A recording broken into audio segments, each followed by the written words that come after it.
Pertanyaannya, apakah kita bisa memodifikasi apakah kita bisa memodifikasi laju jantung kita itu sendiri? Nah, jawabannya sangat bisa sekali. Nah, dengan apa? Yang pertama adalah dengan neurotransmitter. Nah, itu melibatkan sistem saraf itu sendiri. Nah, berikutnya dengan apa? Dengan obat-obatan nantinya. Kita di sini kembali ke sel autoritmik kita itu sendiri. Nah, sel autoritmik kita ini sendiri yang akan menghasilkan potensial aksi memiliki tingkat permeabilitas tertentu terhadap Na dan K.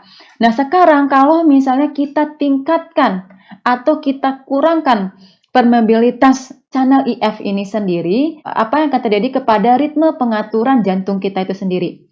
Nah, kalau misalnya kita buat dia lebih permeabel lagi, misal di sini, kita buat dia lebih permeabel lagi, apa yang akan terjadi?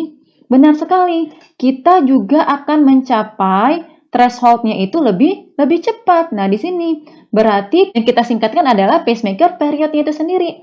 Kalau pacemaker periodnya itu lebih cepat kita capai, tentunya yang depolarisasi periodnya juga akan lebih cepat kita capai. Nah, nantinya repolarisasinya juga akan lebih cepat dicapai.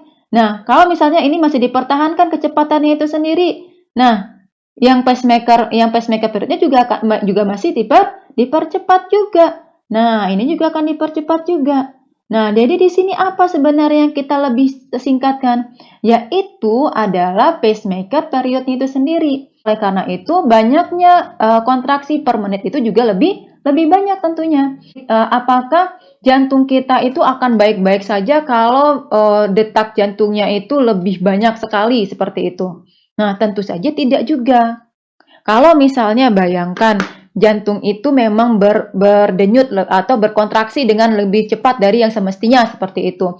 Nah, keadaan-keadaan ketika jantung itu memperlambat dan segala macamnya itu, nah di sana kan ada mekanisme yang namanya pengisian ruang-ruang dari jantung kita itu sendiri. Nah, sekarang bayangkan kalau misalnya jantung itu sangat cepat berdetak, sangat cepat berkontraksinya. Nah, apa nggak terjadi? Tidak adanya pengisian ruang tersebut. Nah, kalau tidak ada pengisian ruang tersebut, kontraksinya untuk apa?